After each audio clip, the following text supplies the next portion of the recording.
The Cat Who Learned to Cook.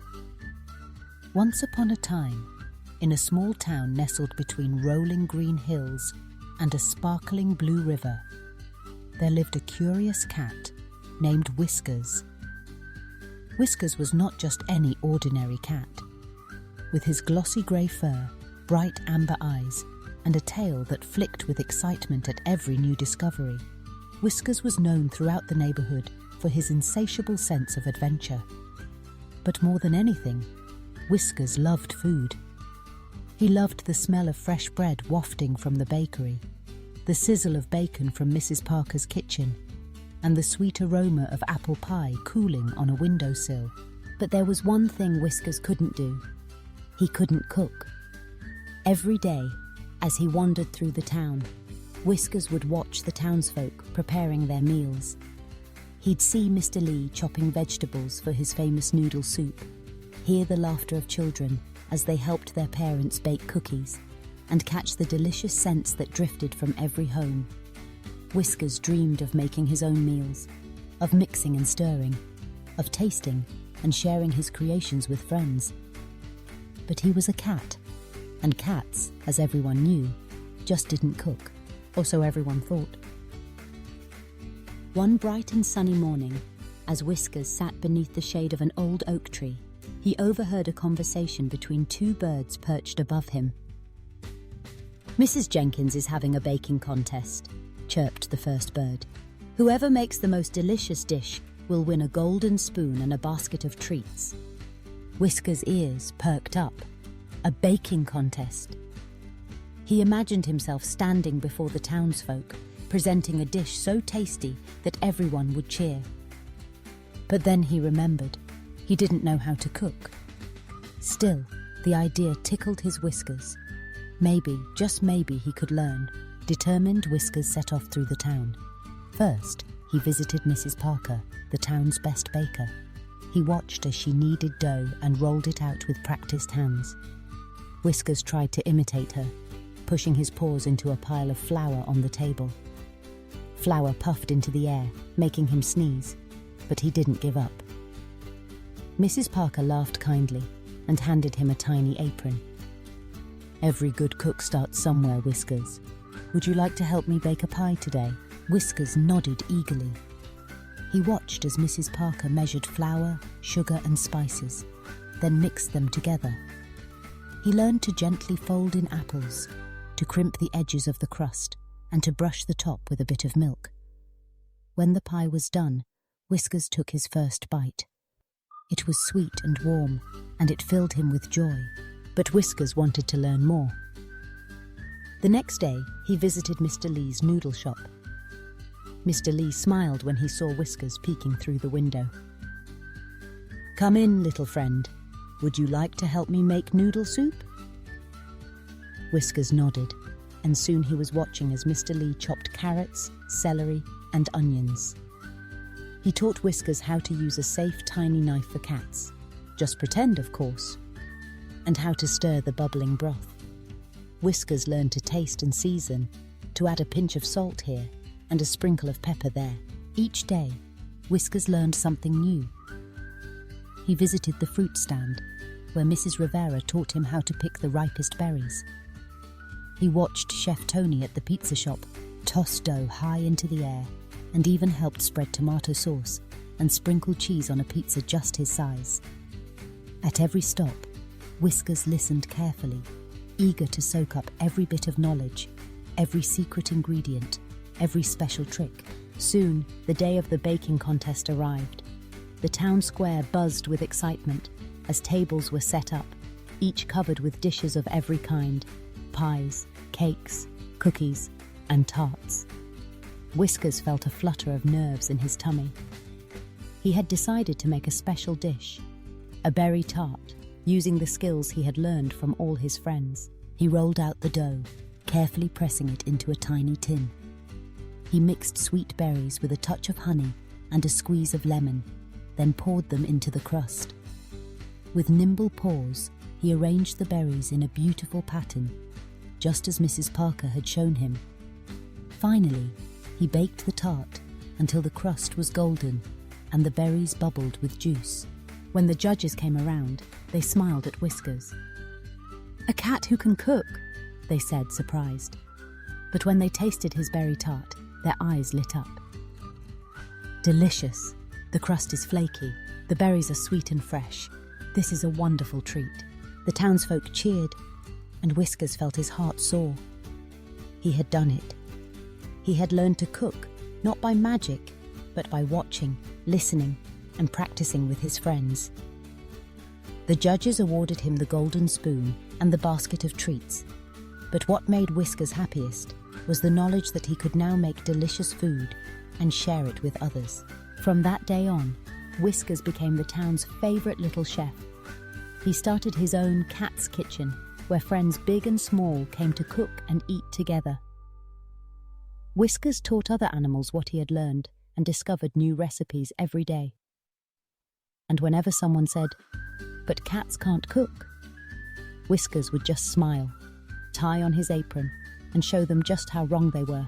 And so, Whiskers' adventures in the kitchen continued, one delicious dish at a time, proving that with curiosity, determination, and a little help from friends, anything is possible, even for a cat who dreamed of cooking. As Whiskers' fame grew, animals from all over the countryside came to visit his little kitchen. There was Penny the rabbit, who wanted to bake carrot muffins for her family's spring picnic. There was Max the mouse, who hoped to surprise his grandmother with a loaf of cheese bread. Each new friend brought a new challenge, and Whiskers loved helping them all. One day, a shy turtle named Tilly shuffled into Cat's kitchen, holding a tiny cookbook with trembling flippers. "I've always wanted to make vegetable soup," Tilly whispered, "but I'm afraid I'll get it wrong." Whiskers smiled kindly. "The best cooks aren't afraid to make mistakes, Tilly. That's how we learn." Together they picked the freshest vegetables from the garden, plump tomatoes, shiny green beans, and bright orange carrots. Whiskers showed Tilly how to chop them safely and add them to a bubbling pot. When they tasted the soup, it was hearty and delicious. Tilly beamed with pride. Over time, Whiskers learned that cooking was about more than just following recipes. It was about sharing laughter as flour dusted the air, about helping friends when they spilled milk, and about trying new things, even if they didn't always turn out perfect. Sometimes, the best memories were made when a cake fell flat, or when too much salt found its way into the soup. One chilly autumn evening, the animals decided to host a harvest feast. Everyone brought a dish they had made with Whiskers' help. There were pumpkin muffins, apple tarts, cheesy bread, and bowls of steaming vegetable soup. The air was filled with music and laughter as the animals gathered around a long table, sharing stories and passing plates. As the sun set, painting the sky in shades of pink and gold, Whiskers looked around at his friends and felt a warm glow in his heart. He realized that cooking had brought them all together. Each dish was a little piece of their friendship, mixed with love and care. Later, as Whiskers helped clean up, he thought about all he had learned. He remembered the first time he tried to knead dough and ended up with flour on his nose. He remembered tasting spicy soup for the first time and sneezing 3 times in a row. And he remembered the joy of seeing his friends smile as they took a bite of something delicious. Whiskers knew there were still many recipes to try and many more adventures to come. He dreamed of making chocolate mousse, of learning how to grill vegetables, and of baking a giant cake for the next town festival. Whatever the challenge, Whiskers knew he could face it, because he was a cat who had learned to cook. And more importantly, he had learned the magic of sharing his passion with others. And so, in the cozy kitchen at the heart of the little town, Whiskers and his friends cooked, laughed, and made memories together, one meal at a time. But Whiskers' story didn't end there. As winter approached, the town prepared for its annual Snowflake Festival, a time when everyone gathered to celebrate with games, songs, and of course, delicious food. This year, there was a special challenge, a mystery ingredient contest. Each participant would receive a basket with 3 secret ingredients, and they had to create a brand new dish Whiskers was both excited and nervous. What if he got ingredients he'd never cooked with before? But he remembered all he had learned: how to ask for help, how to try new things, and how to keep trying even if things didn't go as planned. On the day of the contest, Whiskers opened his basket. Inside were a jar of honey, a bunch of mint leaves, and a small pumpkin. Whiskers scratched his head. What could he make with these? He thought back to the lessons from his friends. Mrs. Parker had taught him about pies and tarts. Mr. Lee had shown him how to balance flavors. Mrs. Rivera had told him that sometimes the most unusual combinations made the tastiest dishes. Whiskers decided to make a honey mint pumpkin tart. He mixed the pumpkin with a little honey and a sprinkle of cinnamon, then added finely chopped mint. He baked the tart until it was golden and fragrant and topped it with a swirl of whipped cream and a mint leaf. When the judges tasted Whiskers' creation, they smiled in delight. "This is wonderful. The honey makes the pumpkin sweet, and the mint is a surprise that makes it fresh and new." Whiskers beamed with pride. He hadn't just made a tasty dish, he had created something unique. That night, as snowflakes drifted down and the town sparkled with lights, Whiskers sat by the fire with his friends, sipping hot cocoa and nibbling on his honey mint pumpkin tart. He realized that learning to cook was a never-ending adventure, full of surprises, laughter, and the joy of sharing. From that day on, Whiskers became known as the most creative chef in town.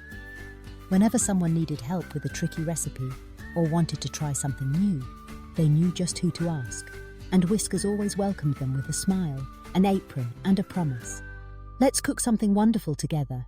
And so the cat who learned to cook continued to fill his kitchen with warmth, laughter, and the delicious sense of new adventures, reminding everyone that with a little curiosity, a lot of heart, and good friends by your side, anything is possible, even for a cat who dreamed of cooking. As the seasons changed, so did the recipes in Whiskers' kitchen. In spring, they made strawberry shortcakes and lemon cookies. In summer, they tossed fresh salads and made berry popsicles to stay cool. In autumn, the kitchen filled with the smells of apple cider and pumpkin bread. And in winter, Whiskers and his friends gathered around the oven, baking gingerbread cookies and sharing stories by the fire. One day, a young raccoon named Rosie arrived in town. Rosie was shy and new, and she missed her old home. She wandered past Cat's kitchen, drawn by the smell of something delicious. Whiskers noticed Rosie peeking in and invited her inside. "Would you like to help me bake today?" Whiskers asked gently. Rosie nodded, and soon they were mixing dough for cinnamon rolls. As they worked, Whiskers asked Rosie about her favorite foods. She told him about the nutty cakes her grandmother used to make, and together they tried to recreate the recipe. Rosie smiled as she tasted the warm, sweet cake, and for the first time since moving, she felt at home. Word spread about Whiskers' kindness, and soon animals from every corner of the forest came to share their favorite recipes and stories. Whiskers' kitchen became a place where everyone belonged, where every mistake was a chance to learn, and where every meal was made with love. Years passed, but Whiskers' passion for cooking never faded. He wrote down his favorite recipes in a big, colorful book so that others could learn and share the joy of cooking too. He taught kittens, puppies, ducklings, and even a wise old owl how to chop, stir, and bake. And every time someone doubted themselves, Whiskers would remind them, "If a cat can learn to cook, so can you." And so, in the little town between the hills and the river, the legend of Whiskers, the cooking cat, lived on. A story of courage, friendship, and the magic of trying something new, one delicious dish at a time. And that, dear listener, is the tale of the cat who learned to cook. A story to remind us all that no dream is too big and no kitchen is too small for those who believe in themselves and the joy of sharing with others.